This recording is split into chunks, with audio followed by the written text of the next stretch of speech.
Welcome to comrade Telugu news channel కి స్వాగతం. ముందుగా హెడ్లైన్స్. కేజ్రీవాల్కు దక్కని ఊరట. పిటిషన్ విచారణపై కోర్టు ఏమందంటే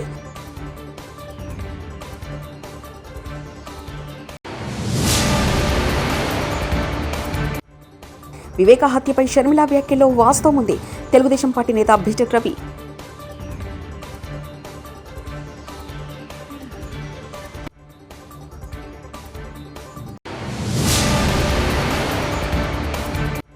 హుస్నాబాద్ సైదాపూర్ మార్గమధ్యంలో స్కూల్ విద్యార్థులతో సరదాగా మంత్రి పొన్నం ప్రభాకర్.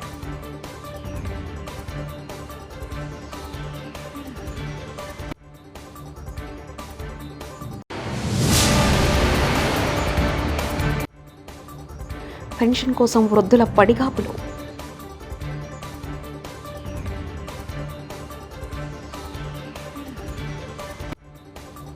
ఢిల్లీ మద్యం కుంభకోణం కేసులో ఢిల్లీ ముఖ్యమంత్రి అరవింద్ కేజ్రీవాల్ను ఈడీ అరెస్ట్ చేసింది. దీన్ని సవాల్ చేస్తూ కేజ్రీవాల్ ఢిల్లీ హైకోర్టులో పిటిషన్ దాఖలు చేశారు. వాద్యాన్ని విచారించిన అనంతరం జస్టిస్ స్వర్ణకాంత శర్మ ధర్మాసనం తీర్పును రిజర్వ్ చేసింది.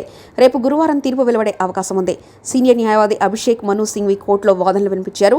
రాబోయే ఎన్నికల్లో మొదటి ఓటు వేయకముందే ఆప్ పార్టీని కూల్చివేసేందుకు ప్రయత్నిస్తున్నారని వాదించారు. కేజ్రీవాల్ తరఫు న్యాయవాది సింఘ్వి మాట్లాడుతూ ఇది చాలా ముఖ్యమైన కేసు అని కోర్టుకు తెలిపారు. అరెస్టు కారణంగా ఆయన లోక్సభ ఎన్నికల్లో ప్రత్యక్షంగా పాల్గొనలేరని చెప్పారు. రాజకీయ విరుద్ధంగా అరెస్ట్ చేశారని కోర్టు దృష్టికి తీసుకెళ్లారు. పెన్షన్ల కోసం వృద్ధుల పడిగాపులు. రాష్ట్ర వ్యాప్తంగా పెన్షన్ల కోసం ఇబ్బందులు పడుతున్న వృద్ధులు. గ్రామ వార్డు సచివాలయ దగ్గర పెన్షన్ కోసం అవ్వాతాతల పడిగాపులు. ఎండలు ఎక్కువగా ఉండడంతో పెన్షన్ తీసుకోవడానికి వచ్చేవారికి ఇబ్బంది కలగకుండా టెంట్లు వేస్తున్న ప్రభుత్వం. రాష్ట్ర వ్యాప్తంగా పెన్షన్ కోసం పొద్దున్నే అవస్థలు పడుతూ సచివాలయానికి చేరుకున్న అవ్వాతాతలు, వికలాంగులు, వితంతులు. హుస్నాబాద్ సైదాపూర్ మార్గ మధ్యంలో స్కూల్ విద్యార్థులతో సరదాగా ముచ్చటించారు మంత్రి పొన్నం ప్రభాకర్.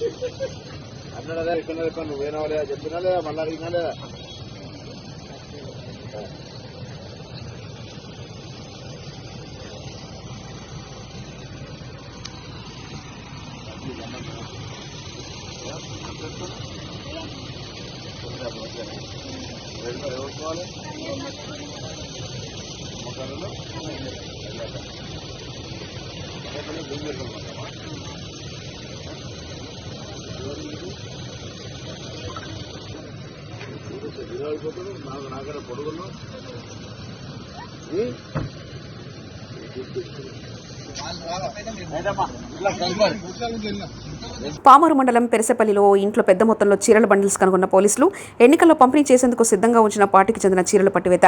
డీఎస్పీ 3 గంటల నిరీక్షణ అనంతరం వచ్చిన తాళాలు. పోలీసులకు సమాచారం రావడంతో ఇంటి తాళాలు తీయించిన పోలీసులు రాత్రి 11:30 సంఘటనా స్థలానికి చేరుకున్న డీఎస్పీ శ్రీకాంత్ సుమారు 10 లక్షల విలువ చేసే చీరలు ఉన్నట్లుగా సమాచారం. డీఎస్పీ శ్రీకాంత్, పామరు ఎస్ఐ సీలకు సమాచారంతోనే ఈ దాడి నిర్వహించారు.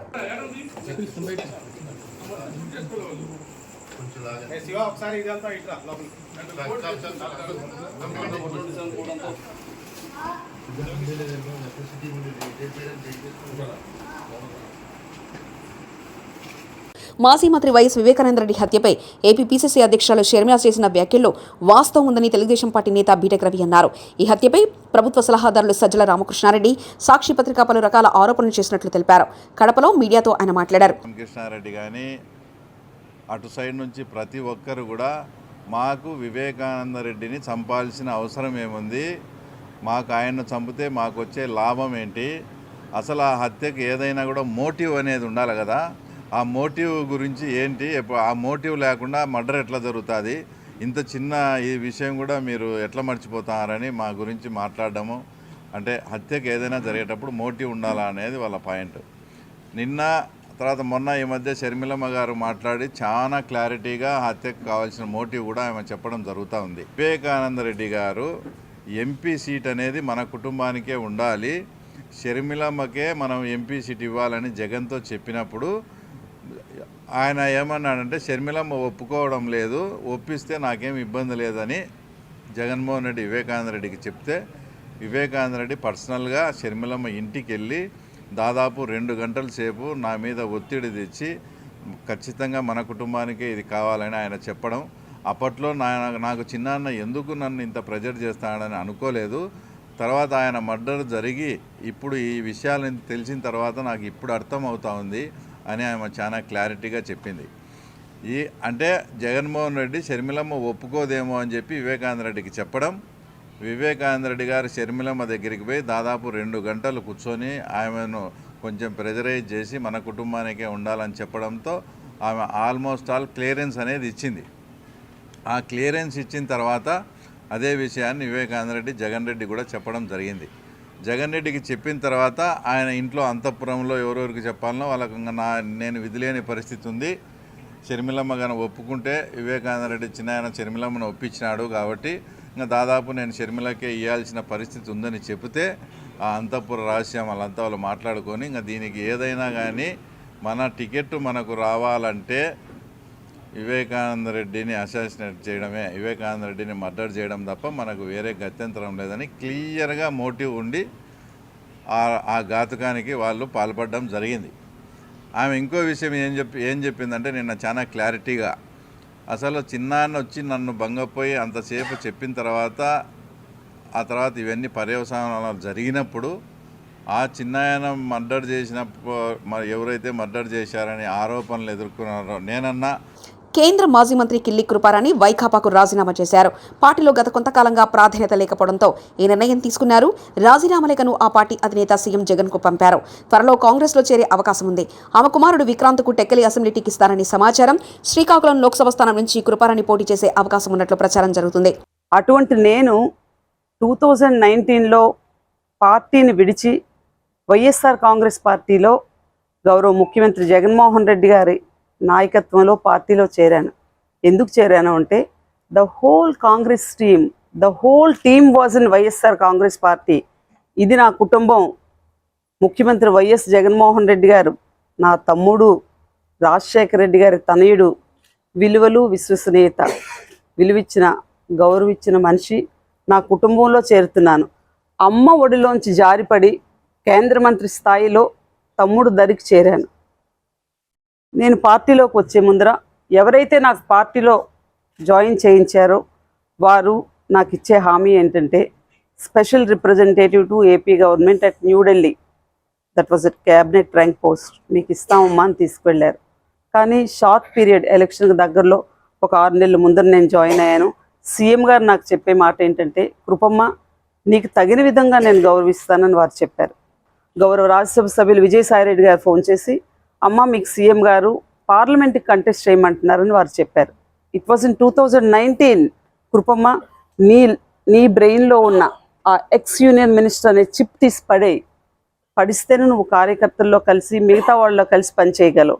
ఆ చిప్ నీ బుర్రలో ఉన్నంతకాలం నీకు ఒక ఈగో ఫీలింగ్ వస్తుందేమో అన్నది నా భావన అనగానే ఆ చిప్ తీసి లోటస్ పాండ్లో నేను పడేయటం జరిగింది.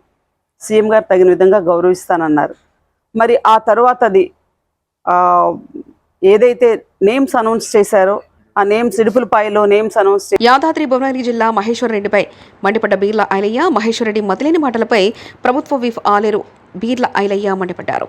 మంగళవారం రోజు మీడియా సమావేశంలో మాట్లాడుతూ ముఖ్యమంత్రి రేవంత్ రెడ్డి గారిపైన మంత్రులపైన మాట్లాడే అర్హత మహేశ్వరరెడ్డికి లేదన్నారు. 40% కమిషన్లు తీసుకున్న చరిత్ర బీజేపీ పార్టీదన్నారు. కర్ణాటకలో కమిషన్ల పర్సెంటేజ్ వల్ల బీజేపీ పార్టీ చిత్తుగా ఓడిపోయిందన్నారు. అవినీతి మంత్రులైన గాలి జనార్దన్ రెడ్డి, యడ్యూరప్పను బీజేపీకి తిరిగి ఎలా తీసుకున్నారు? సిబిఐ, ఈడీ, ఐటీ సంస్థలతో వ్యాపార కంపెనీలు బెదిరించి 6,000 కోట్ల బాండ్లు బీజేపీ సేకరించిందని ఆరోపించారు. మీరు సేకరించిన బాండ్ల భాగోతాన్ని సుప్రీంకోర్టు బయటపెట్టిందని తెలిపారు. కర్ణాటకలో 40% తీసుకుంటానే కదా మీ ప్రభుత్వాన్ని గద్దె దింపి కాంగ్రెస్ పార్టీకి పట్టం కట్టింది. అది మర్చిపోయిన మహేశ్వరుడు అని చెప్పి మీకు గుర్తు చేస్తున్నాం. మీ బీజేపీలో అవినీతితో కూడుకున్నటువంటి గాలి జనార్దన్ రెడ్డిని, యడ్యూరప్పను మళ్లీ ఇవాళ మీ బీజేపీలో చేర్చుకుంది మీది కాదా? అవినీతిలో కూడుకుపోయిన పార్టీ మీది. ఇలా ధర్ని మీద మాట్లాడుతున్నావు మహేశ్వర్ రెడ్డి గారు. గతంలో మీ రాష్ట్ర అధ్యక్షుడు బండి సంజయ్ గారు మేము ధర్ని తీసేయం, మేము ధర్ని ఉంచుతాం, పథకాలన్నీ కొనసాగిస్తామన్నారు. మరి మేము అధికారంలో వచ్చినటువంటి 115 రోజులనే ధర్ని మీద మా గౌరవ ముఖ్యమంత్రి రేవంత్ రెడ్డి గారు కమిటీ వేసి దానికి కోదండరామ్ గారిని చైర్మన్ గా వేసి ఐఏఎస్ ఆఫీసర్ నవీన్ మిట్టల్ గారిని అదేవిధంగా కొంతమంది సభ్యులు వేసి ఇలా 2000 అప్లికేషన్లను క్లియర్ చేసింది కాంగ్రెస్ పార్టీ కాదా? గతంలో ధర్ని సమస్యల మీద 2 సంవత్సరాలుగా పోరాడినటువంటి కాంగ్రెస్ పార్టీ రేవంత్ రెడ్డి గారి నాయకత్వాన ఇలా ప్రభుత్వం రాగానే స్పెషల్ డ్రైవ్ కింద 10 రోజులు దాని మీద ఎంక్వైరీ చేసి క్లియరెన్స్ చేసింది. ఎలక్షన్ కూడా రావడం వల్ల ఆ ధర్ని పెండింగ్ లో ఉంది తప్ప ధర్నీని క్యాన్సిల్ చేసి భూమాతగా కొత్తగా మళ్ళీ రైతులకు అనుసంధానం చేసి దాని చట్టాన్ని రద్దు చేసి భూమాత చట్టం తెచ్చింది కాంగ్రెస్ పార్టీ కదా. ఒక్కసారి మీరు ఆత్మస్థాయిలో ఆత్మ విమర్శ చేసుకోవాలి. గౌరవ రేవంత్ రెడ్డి గారు గెలిచిన మొదటి నుంచి రోజు 20 గంటలు ప్రజల కోసం కష్టపడి పనిచేస్తుంటే ఇలా ధరల్లో మీకు భూములలో రేవంత్ రెడ్డి గారి పాత్ర ఉందంటున్నారు. రేవంత్ రెడ్డి గారు మచ్చలేని మనిషి. ఆయన ఏ ఒక్క చిన్న తప్పు కూడా చేయకుండా ఇలా టీఆర్ఎస్ పార్టీ చేసినటువంటి ఒక్కొక్క తప్పిదాలను వెలికి తీసుకుంటూ టీఆర్ఎస్ పార్టీ చేసినటువంటి రాష్ట్రంలో అప్పులను తీర్చుకుంటూ ఇలా రైతులకు, కార్మికులకు, కర్షకులకు ఎన్నో సంక్షేమ పథకాలు అందించి ఇలా మేము వచ్చిన 100 రోజుల్నే 30,000 ఉద్యోగాలు ఇచ్చిన చరిత్ర కాంగ్రెస్ పార్టీది. వీటన్ని మర్చిపోయినవా ఇలా మహేశ్వర రెడ్డి గారు అని చెప్పి మీకు గుర్తు చేస్తా ఉన్నాం. చిల్లర మల్ల రాజకీయాలు బంద్ చేసుకోవాలి. కమిషన్ల పార్టీ మీది, కమిషన్ల చరిత్ర మీది. ఇలా రాష్ట్రంలో ఇలా ఎంతో మందికి బిల్లులు పెండింగ్ ఉంటే ఇలా ఒక్కొక్క బిల్లులు చేర్చుకుంటూ వాళ్లకు మళ్లీ పనులు పురోగతిలో పడడానికి చేస్తుంటే 8-9% కమిషన్ తీసుకొని చెప్తున్నావు. ఏ ఒక్కటన్నా నిరూపించగలుగుతావా? కమిషన్ల చరిత్ర మీది. ఇలా బీఆర్ఎస్, బీజేపీ. అనకాపల్లి జిల్లా అచ్యుతాపురం మండలం పూడిమడక రోడ్లో ఉన్న లేపాక్షి ఫంక్షన్ హాల్లో టీడీపీ, జనసేన, బీజేపీ పార్టీల ఆత్మీయ సమావేశం నిర్వహించారు. ఈ సందర్భంగా ఎన్డీఏ కూటమి నాయకులు మాట్లాడుతూ రాష్ట్రంలో వైసీపీ దుర్మార్గ పాలన ముగిసే రోజు అతి తక్కువ రోజుల్లో ఉందని, మన అంతిమ లక్ష్యం వైసీపీని ఇంటికి పంపించడమే లక్ష్యంగా చేసుకుని అందరూ పనిచేయాలని సూచించారు. గ్రామ పంచాయతీ నిధులను మింగేసిన ఘనత వైసీపీకి దక్కుతుందని అనకాపల్లి ఎంపీగా సీఎం రమేష్, యలమంచిలి నియోజకవర్గ ఎమ్మెల్యే అభ్యర్థి సుందరపు విజయ్ కుమార్ను గెలిపించేందుకు అందరూ కృషి చేయాలని కోరారు. ప్రతి విషయంలోనూ ప్రగాఢ నాగేశ్వరరావుతో అందరినీ గౌరవించి ముందుండి తీసుకుని వెళ్తానని, అలాగే కేంద్ర ప్రభుత్వం నుంచి రావాల్సినవన్నీ సీఎం రమేష్ ద్వారా మన యలమంచిలి నియోజకవర్గానికి పొందవచ్చువని సుందరపు అన్నారు. ఈ సమావేశంలో టీడీపీ, జనసేన, బీజేపీ నాయకులు, కార్యకర్తలు అధిక సంఖ్యలో పాల్గొన్నారు. వారందరికీ ఉద్యోగ అవకాశాలు రావాలి. ఉద్యోగ అవకాశాలు రావాలంటే ప్రభుత్వం పైన నమ్మకం ఉండాలి. పారిశ్రామికవేత్తలకి ఈ రాష్ట్రానికి వెళ్తే మనం సేఫ్గా మన పరిశ్రమలు నడుపుకోవచ్చు అని. అది 2019 వరకు చంద్రబాబు నాయుడు ముఖ్యమంత్రిగా ఉన్నప్పటి వరకు ఉండింది. ఈ 5 సంవత్సరాల్లో జగన్మోహన్ రెడ్డి ధ్వంసం చేసేశారు రాష్ట్రాన్ని. ఎందుకంటే ఎవరు వచ్చి పరిశ్రమలు ఉండే పరిశ్రమలు ఇక్కడ నుంచి భయపడి పారిపోవాలని చెప్తున్నారు.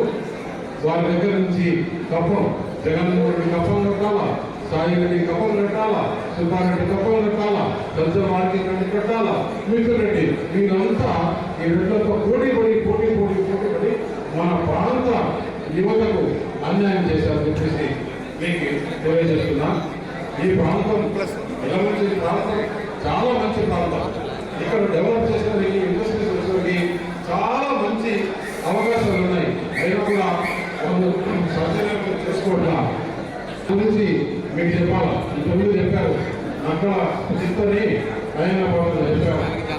అక్కడ చిత్తే కాదు, ఈ ఎలమంచిలి ప్రజల ఆస్తులన్నీ కూడా కొలగట్టుకుని ఎక్కడెక్కడ భూములు ఉన్నాయో ఆ భూములని ఆక్రమించుకుని వినియోగాన్ని వేసుకుని ప్రజల ఆస్తులు దోచుకున్న ఈ ఎమ్మెల్యే మనకు అవసరమా ఈ ప్రాంతానికి? అతను ఎటువంటి వాడంటే నాకు చెప్పారు అక్కడ ఎలక్షన్ బాగా చేసుకుంటాడంటే అతను అన్నారు. నాకు మధ్యలో హైదరాబాద్ నుంచి ఆయన కావాల్సిన ఫ్రెండ్ నాకు పరిచయం ఉండేవాడే ఫోన్ చేసి, సార్ మీరు వచ్చారు, కన్నబాబు గారికి కొంచెం భయంగా ఉంది, మీరు వినాలండి. అంటున్నాడు అనకాపల్లి నుంచి అచ్యుతాపురం రోడ్డు వేసిన తర్వాత తార్ రోడ్డు నుంచి నడిచి మీరు కేజ్రీవాల్కు దక్కని ఊరట. పిటిషన్ విచారణపై కోర్టు ఏమందంటే,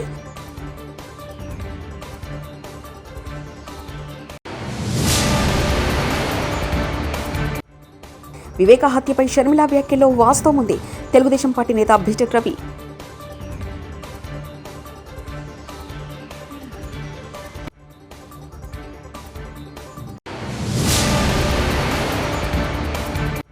హుస్నాబాద్ సైదాపూర్ మార్గమధ్యంలో స్కూల్ విద్యార్థులతో సరదాగా మంత్రి పొన్నం ప్రభాకర్.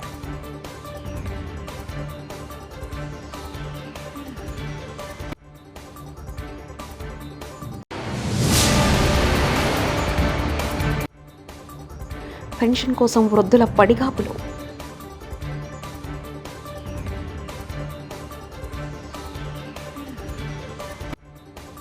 ఇవి బులెటిన్ విశేషాలు. చూస్తూనే ఉండండి కామ్రేడ్ తెలుగు న్యూస్ ఛానల్ ప్రతినిధి ఒంటేరు రమేష్ చంద్ర పరకాల.